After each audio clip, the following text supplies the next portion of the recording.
Hello friends, welcome to my channel. Python की series में आपका स्वागत है। तो आज की सीरीज में हम सीखने जा रहे हैं हमारे चैप्टर नंबर 4 जो कि है control structures and function. Basically जो कंट्रोल स्ट्रक्चर एंड फंक्शन है वो है हमारा foundation of the programming logics. तो इसमें हम बेसिकली कुछ कंडीशंस लगाते हैं, कुछ लॉजिकली कमांड्स देते हैं, कुछ लॉजिकली एक तरीके से फंक्शंस क्रिएट करते हैं, जिसके थ्रू हम अगर वो कंडीशंस मेट होता है तभी आपका आंसर ट्रू आएगा, अदर फॉल्स आएगा।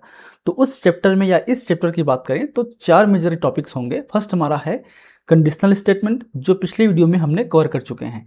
सेकंड हमारा है नेस्टेड, थर्ड हमारा है लूप्स एंड फोर्थ हमारा है फंक्शंस। तो आज हम बात करने जा रहे हैं डिटेल में नेस्टेड स्टेटमेंट के बारे में, जो होगा इस चैप्टर का लेक्चर नंबर 2। तो पिछले वीडियो में हमने ऑलरेडी देख चुके हैं कंडीशनल स्टेटमेंट कैसे अप्लाई करेंगे, क्या उसके मेजर इंपॉर्टेंट यूज़ है हमारे फार्मेसी फील्ड में या अदर फील्ड में। तो अगर आपने पुराने वीडियो नहीं देखे हैं जाके जरूर देखिएगा, बहुत ही इंटरेस्टिंग वीडियो है वो। हमने यही बताया था कि हम किस तरीके से कंडीशनल स्टेटमेंट का यूज़ करके एक यूज़फुल वेब एप्लीकेशन बना सकते हैं। जस्ट डेमो के लिए जाके जरूर देखिएगा। सो बात करें नेस्टेड स्टेटमेंट की, तो समझते हैं बेसिकली होता क्या है। व्हाट इज द नेशनल या nested statement? So nested statements occurs when the control structures like if, like for or while is placed inside another। Means यूं कहें कि if के अंदर में if होगा या while के अंदर में while होगा। हम लोग इस कंडीशंस में मल्टीपल कंडीशंस अप्लाई कर सकते हैं, मल्टीपल लॉजिकल जो स्टेटमेंट्स हैं वो यूज़ कर सकते हैं, ताकि हमको जो हमारा आंसर है उसकी एक्यूरेसी बढ़ती जाए, जो आउटपुट रिस्पॉन्स है उसकी एक्यूरेसी बढ़ती जाए। तो इस के थ्रू हम जो प्रोग्रामर हैं, जो कोडर हैं, अपना लॉजिक लगा के एक यूज़फुल ऐप बना सकता है। तो देखते हैं हम लोग कोड वाइज ये किस तरीके से होता है। सो बेसिकली ये हमारा एक तरीके से कमांड प्रॉम्प्ट जैसा हमने डिज़ाइन किया हुआ है। तो फर्स्ट हमारा है solvent type is equal to ethanol और नॉन इथेनॉलिक। ये एक एग्जाम्पल के रूप में है। एक्चुअल में जो कोड कैसे होगा हम जुपिटर नोटबुक के थ्रू आपको दिखाएंगे ही। तो इसमें जो हम इनपुट लेंगे यूज़र से कि इथेनॉल टाइप जैसे ही क्वेश्चन आएगा, उस जो यूज़र है उसका आंसर आइदर इथेनॉलिक होगा या फिर नॉन इथेनॉलिक होगा। सेकेंड हमारा कंडीशंस होगा, वेरिएबल होगा, वो है अवेलेबिलिटी। यस और नो में आपका इनपुट आएगा। Then if available is equal to yes, अगर अवेलेबल यस है then print proceeding with analysing the sample. तो इस पहला जो इफ है उसके साथ में, इस पहला इफ के साथ में ये प्रिंट होगा अगर यस आता है तो। सेकेंड इसी के अंडर में कंडीशंस हैं if solvent type is equal to ethanolic. अब हमारा सेकेंड जो है कंडीशंस वो सॉल्वेंट पे है। सॉल्वेंट अगर इथेनॉलिक होगा then print using a protocol A ethanolic extract. अगर सॉल्वेंट नॉन इथेनॉलिक होगा, if elif solvent type non ethanolic then print होगा using standard protocol as per IP.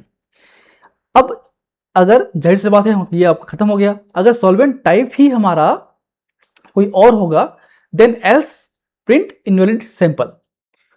ठीक है, उसके अलावा फिर अब मान लो आंसर नो आता है, यस आ गया, तो तीन कंडीशंस हैं, या सॉल्वेंट इथेनॉलिक होगा या नॉन इथेनॉलिक होगा या फिर कुछ और हो सकता है। तो उस केस में ये आपके आंसर आएंगे, आउटपुट आएंगे। अगर आपका जो पहला ही आंसर नो होगा उस केस में होगा print the sample is not available. तो सिंपल सा कमांड है। अब देखते हैं इसको जुपिटर नोटबुक में कैसे ये एग्जीक्यूट होगा। चलिए अब हम अपना जुपिटर नोटबुक ओपन कर चुके हैं। अब इस जुपिटर नोटबुक में हमने एक पाइथन फाइल क्रिएट करके ऑलरेडी रखा हुआ है आपके लिए। अब देखते हैं इसमें हम लोगों ने ऑलरेडी कोड भी कर चुका है, जो हमने सिखाया आपको वही हमने कोड लिखा है। तो कोड को भी समझते हैं। पहला हमारा है, तो जूम कर देता हूँ ताकि आपको दिखे प्रॉपरली।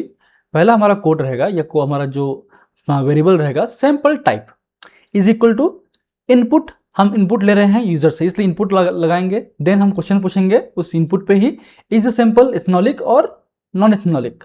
तो आंसर होगा इथेनॉलिक में या नॉन इथेनॉलिक में, या कुछ भी वो लिख सकता है, XYZ जो भी है। सेकेंड हमारा वेरिएबल है सैंपल अवेलेबल। तो उसका जो इनपुट होगा वो is the sample available, yes और नो में आंसर होगा, आइदर यस होगा और नो होगा, या और कुछ भी हो सकता है, एल्स हो सकता है। तो अगर हमारा फर्स्ट है इफ सैंपल अवेलेबल यस, तो पहला कंडीशन ये है या सैंपल होगा या नहीं होगा। अगर आंसर यस होगा, if sample available means yes होगा answer, then print proceeding with the analysing sample. तो ये फर्स्ट कंडीशंस हैं। सेकेंड कंडीशन हमारा ये है, इफ सैंपल टाइप आते हैं, अब सैंपल टाइप में इथेनॉलिक या फिर नॉन इथेनॉलिक या फिर अदर, तो ये 3 कंडीशंस होते हैं। इथेनॉलिक के लिए आंसर ये आएगा, ऑलरेडी हमने बोल चुके हैं, यूजिंग प्रोटोकॉल ए ethanolic extract. Then non ethanolic के लिए आंसर आएगा using standard protocol as per IP और अदर जो भी होगा, और एल्स के लिए आएगा हमारा इनवैलिड सैंपल टाइप। अगर वो नो करते हैं, आंसर ही नो करते हैं, इसकी जगह पे आंसर नो आएगा, तो आपका आएगा the sample is not available. चलिए इसको रन कराते हैं। हम यहाँ से इसको शिफ्ट साथ इंटर प्रेस करेंगे। अब पूछ रहा है इज सैंपल इथेनॉलिक और नॉन इथेनॉलिक। हम यहाँ सपोज पहले टाइप कर रहे हैं नॉन इथेनॉलिक, नॉन, या हम लिख रहे हैं चलो वाटर पहला, ठीक है। अब सैंपल अवेलेबल मान लो यहाँ पे हो गया, नो कर रहे हैं, क्योंकि पहले अब स्टेटमेंट नो आ गया, तब क्या आएगा, the sample is not available. तो हमारा पहला ही कंडीशन आपका यहाँ पे आएगा नो। अगर हमने यहाँ पे नो किया, यहाँ पे हम लोग कुछ भी करेंगे, पहले केस में कोई इशू नहीं है।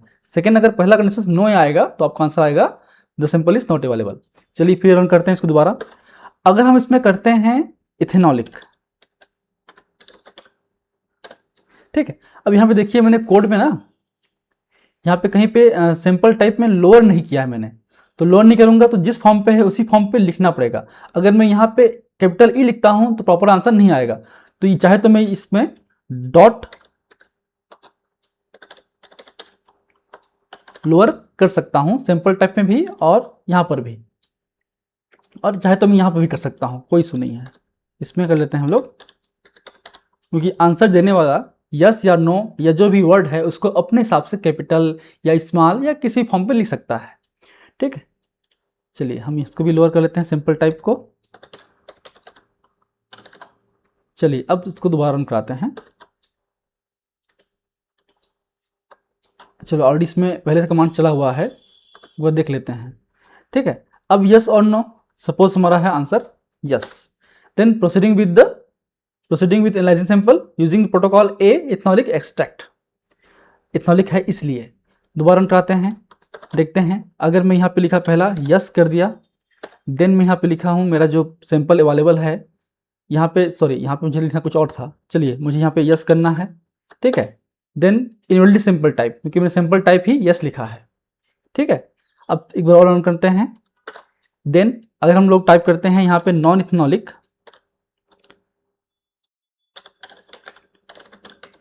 देन इंटर करते हैं, देन यहाँ पे करते हैं अगर नो करते हैं तो क्या आएगा, the sample is not available. तो इस तरीके से आपका कमांड रन होता है, ठीक है। देखिए यहाँ पर मैंने नो किया, जैसे मैं इस कमांड को यहाँ से यस और नो करूंगा तो हमारा आंसर एल्स में आ जाएगा डायरेक्टली। तो इस तरीके से हम लोग नेस्टेड स्टेटमेंट का भी यूज करके, लॉजिक यूज करके हम लोग एक अच्छा सा डिसीजन ले सकते हैं। सो अगर वीडियो अच्छा लगा तो जरूर लाइक कीजिए, अपने फ्रेंड से शेयर कीजिए। फीडबैक के लिए कमेंट सेक्शन ओपन है, मुझे फीडबैक दीजिए, कमेंट्स कीजिए कि आपको किस तरीके से और वीडियो चाहिए। आप अगर कोई पर्टिकुलरली फार्मेसी के स्टूडेंट्स हैं तो कोई ऐप चाहते हो तो आप बताइए मुझे कि किस तरीके से मैं वो ऐप को डिज़ाइन कर सकूँ, तो मैं आपके लिए ज़रूर वीडियो बनाऊँगा। So thank you, keep watching.